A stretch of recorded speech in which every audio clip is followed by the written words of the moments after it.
Vamos a revisar en este tema someramente el papel que juega el laboratorio clínico en el seguimiento del paciente trasplantado.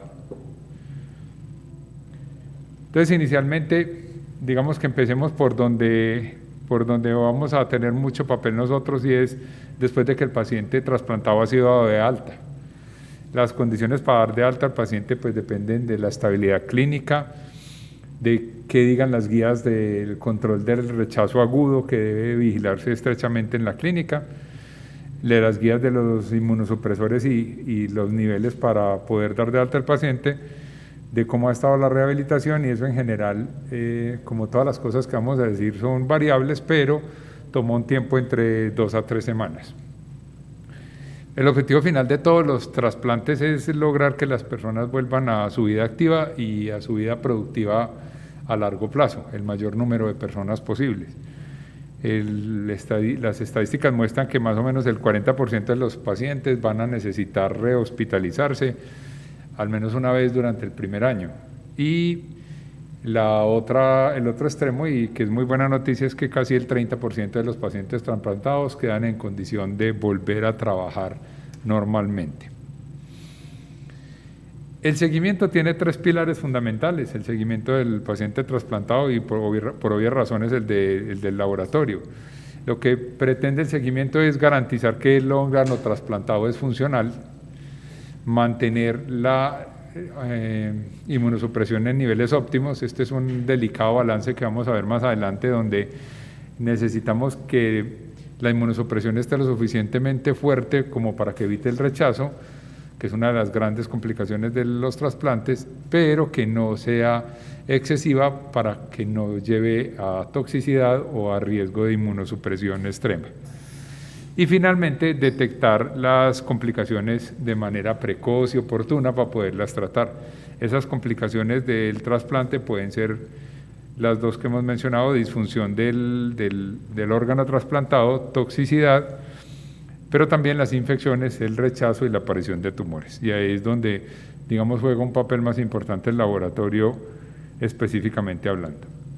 Entonces, el seguimiento también implica que vamos a vigilar una serie de condiciones que van a afectar directamente el pronóstico de los pacientes trasplantados. En los grupos que nosotros manejamos de corazón y pulmón, los más importantes son casi siempre hipertensión, diabetes, hiperlipidemia, o sea, lípidos altos o problemas con las grasas en la sangre, problemas en el riñón, osteoporosis y algunas que son específicas de cada tipo de trasplante.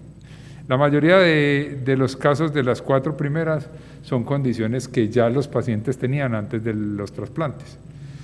Entonces son condiciones que vienen previamente, pero como vamos a ver también pueden ser provocadas o empeoradas, sobre todo por la terapia inmunosupresora. Hay complicaciones específicas del trasplante que también tenemos que vigilar muy estrechamente, y es el riesgo de infección, por lo que hablamos de inmunosupresión. Los otros riesgos que tengamos con la inmunosupresión o la supresión de la inmunidad no sea lo suficientemente fuerte como para prevenir el rechazo, y algunas complicaciones específicas de los trasplantes que hagamos, sobre todo corazón, y es la vasculopatía, que es como un estímulo al crecimiento de las células del músculo liso, que es lo que está recubriendo la pared de los vasos. Ellos empiezan a engrosar y a tapar la luz de los vasos, o sea, a cerrar como las mangueritas o la tubería que transporta la sangre. Eso nos va a traer complicaciones obstructivas que pueden provocar infartos o que pueden provocar también debilitamiento de la pared y ruptura. Los protocolos de seguimiento varían mucho, ¿cierto? Podría decirse que es propio de cada centro hospitalario, propio de cada trasplante, pero lo más importante es que todos estos protocolos son una serie de guías que se ajustan continuamente dependiendo de lo que el médico y el paciente vayan presentando, encontrando y acordando. O sea, uno puede hablar un montón de generalidades acá, pero cada paciente particularmente se puede manejar distinto.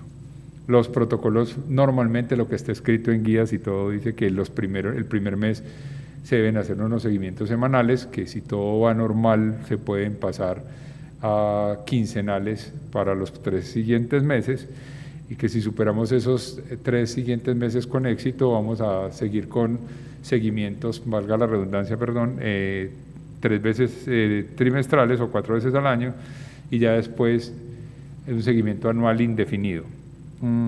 También implica que podríamos decir que con algunas complicaciones se vuelve a barajar, es borrón y cuenta nueva, y después de cada complicación el protocolo de seguimiento vuelve a estrecharse un poquito.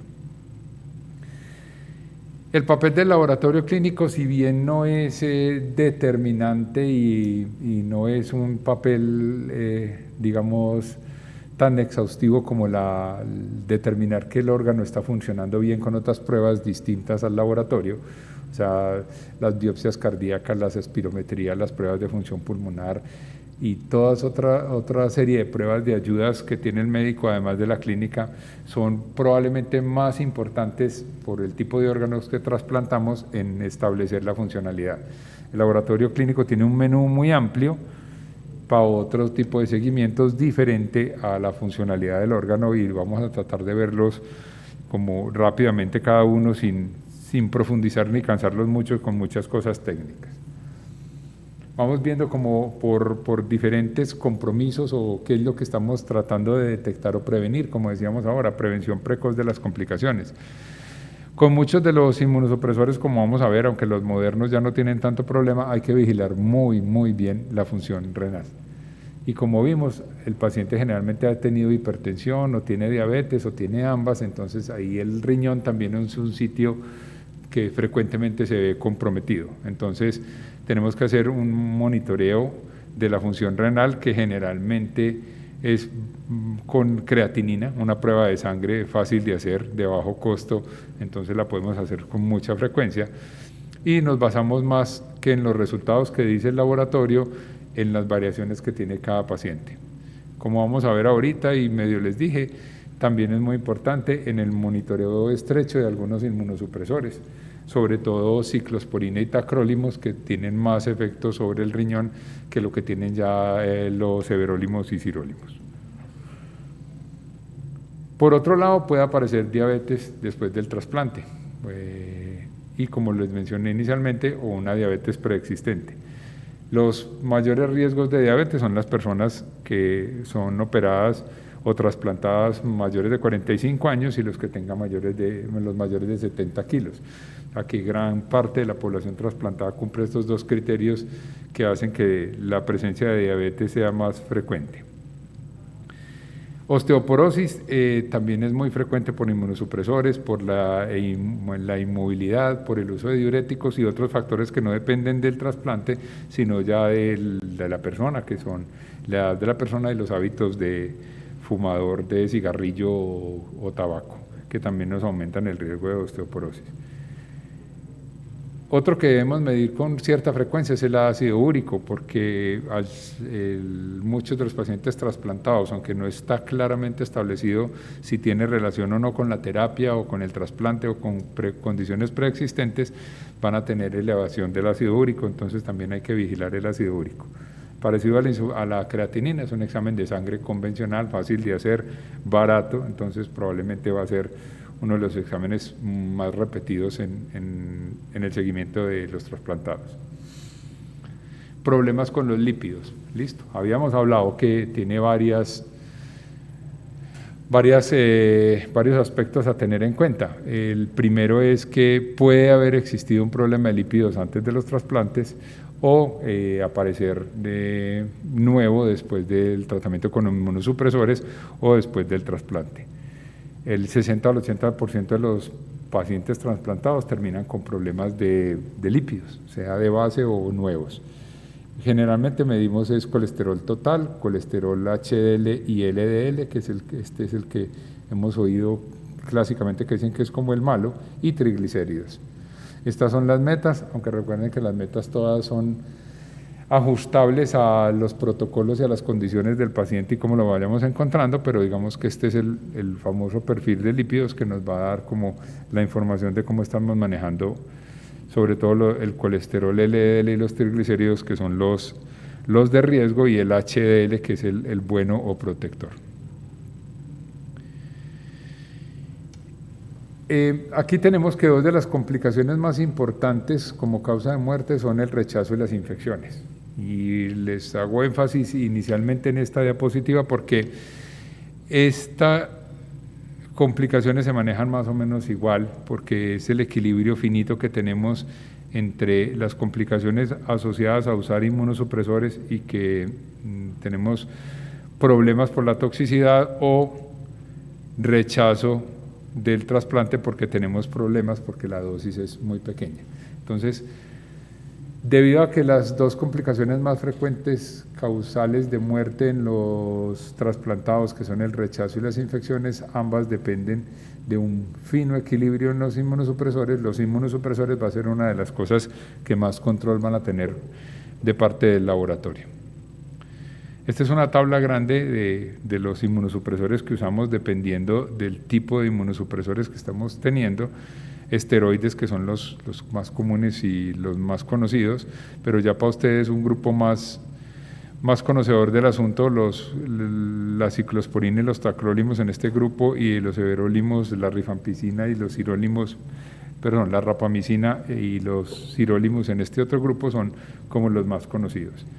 En esta tablita están los efectos secundarios que pueden causar, los más frecuentes, no los únicos, y en morado están en los que el laboratorio puede jugar un papel de detección temprana o de seguimiento o de vigilancia. O sea, los esteroides alteran los lípidos, bajan el calcio, los antimetabolitos como el micofenolato producen supresión de la médula ósea, o sea, dejamos de producir glóbulos rojos, glóbulos blancos, que son las células de defensa, entonces ahí el hemograma sirve mucho. Causan daño en el hígado o toxicidad en el hígado y pueden causar infecciones.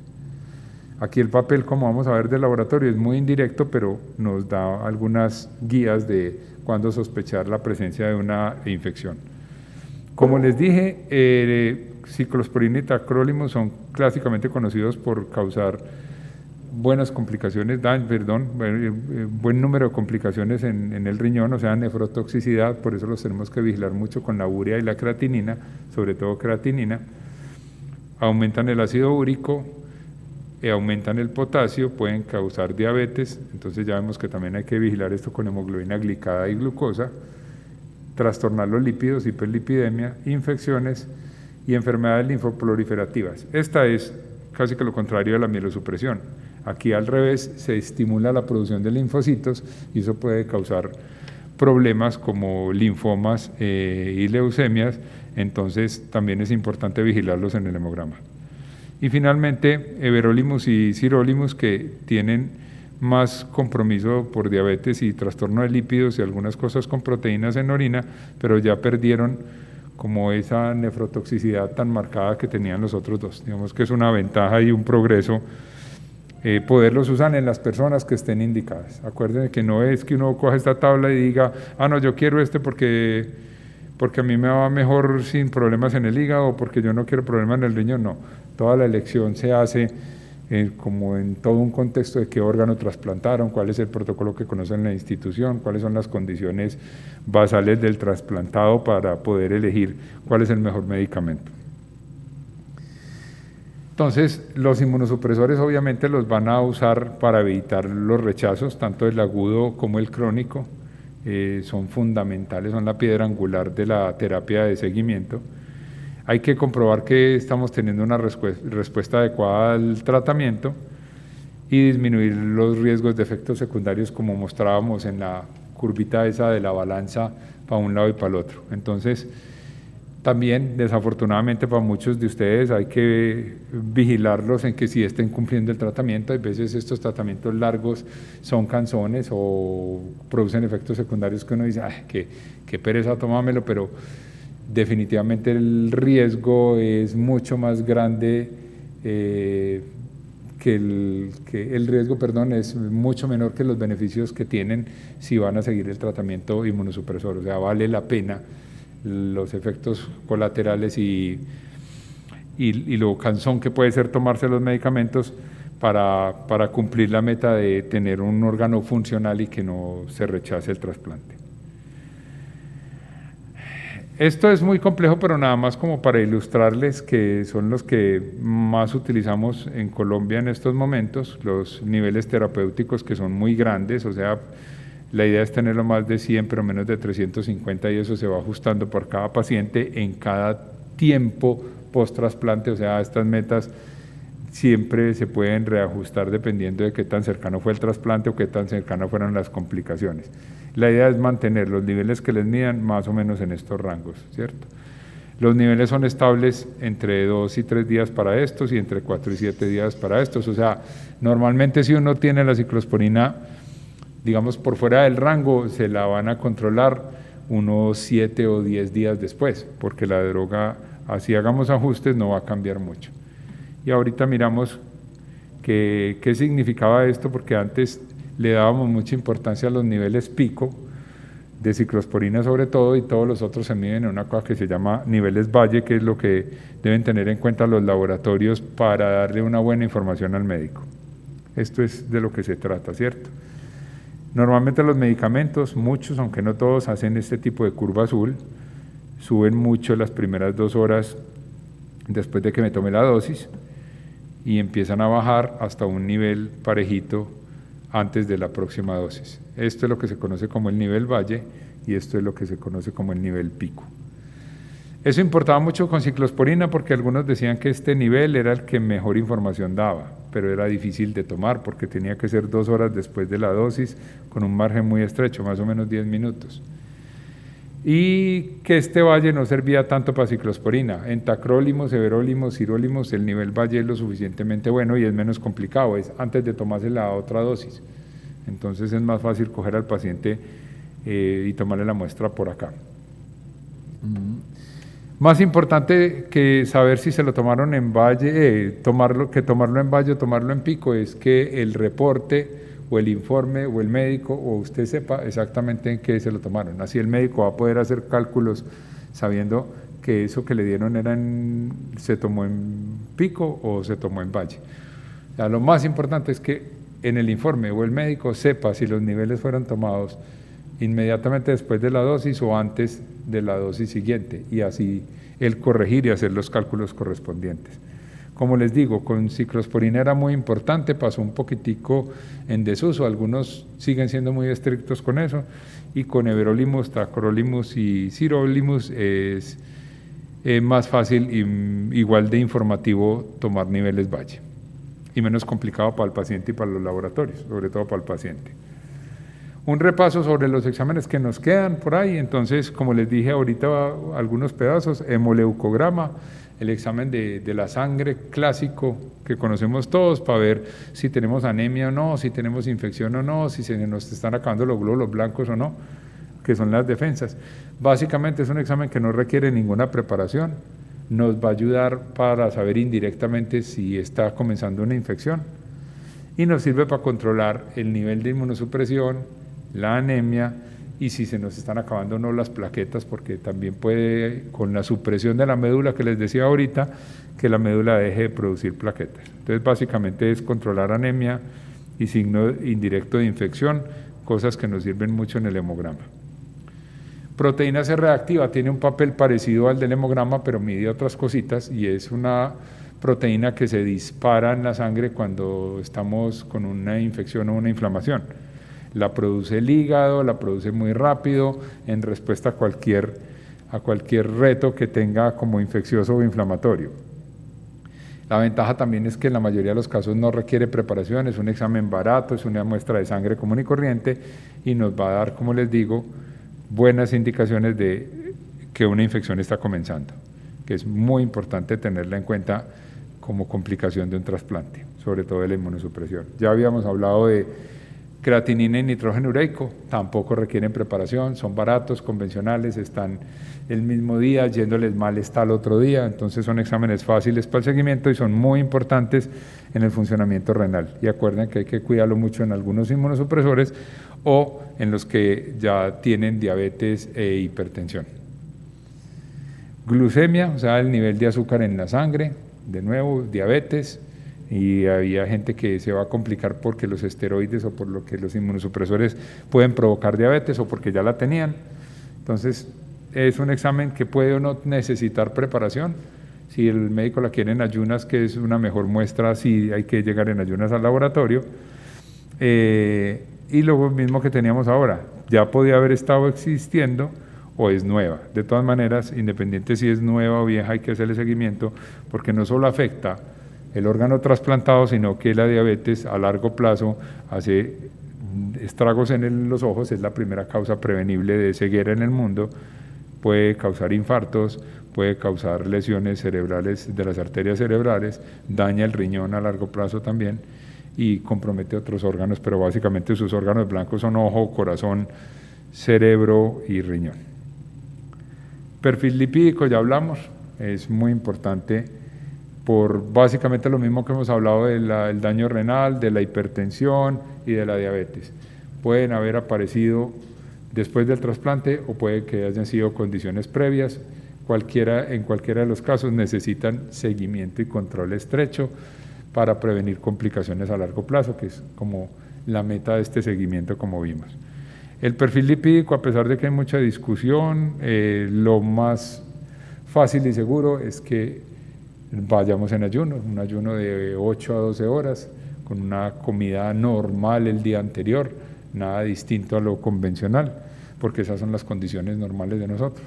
Entonces esto también requeriría ayuno. Digamos que por ahora llevamos que solo perfil lipídico y glucemia necesitan ayuno, ¿cierto?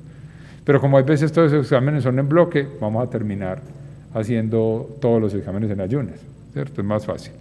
Lo mismo que si nos piden una muestra de orina, que lo ideal es que esa muestra de orina sea la primera orina de la mañana. No necesita ayuno, pero sí nos interesa mucho que haya pasado gran parte de la noche esa orina metida en la vejiga, que nos da una mejor indicación de qué es lo que está pasando en el cuerpo de nosotros. Vieron por allá hepatotoxicidad, o sea que algunos medicamentos producen daños en el hígado, entonces hay que vigilar que la severidad y la presencia de esos daños. Estas son pruebas un poquito menos comunes, pero a casi todo el mundo le han pedido eso, le piden las transaminasas, la albúmina, las proteínas totales, la bilirrubina, las fosfatasas alcalinas. Hay que tener cuidado porque hay que vigilar también las drogas que bajan los lípidos, que también pueden dañar el hígado. Entonces, vigilar que los efectos adversos de los inmunosupresores y los hipolipemiantes. Digamos que esto no está relacionado directamente con el trasplante, sino con el tratamiento inmunosupresor o con el tratamiento para bajar los lípidos. Tampoco requieren preparación especial. Listo. Pues bueno, eso es básicamente lo que nosotros desde el punto de vista del laboratorio tenemos para aportar y lo que yo les quería comentar aquí a ustedes. O sea, ¿para qué sirven esos exámenes ustedes? ¿Para qué los están vigilando seguidamente en el laboratorio? Y básicamente, en resumen, es para eso, para monitorear que la inmunosupresión esté funcionando bien. Para eso son los niveles de ciclosporina, tacrolimus, básicamente. Y los otros exámenes de laboratorio como indicadores indirectos de que está ocurriendo una complicación o que la terapia inmunosupresora o la respuesta al trasplante nos está complicando otros órganos. Espero que la información les haya sido de utilidad y ya saben que estamos atentos aquí a apoyarlos y a resolverles cualquier duda. Que estén muy bien.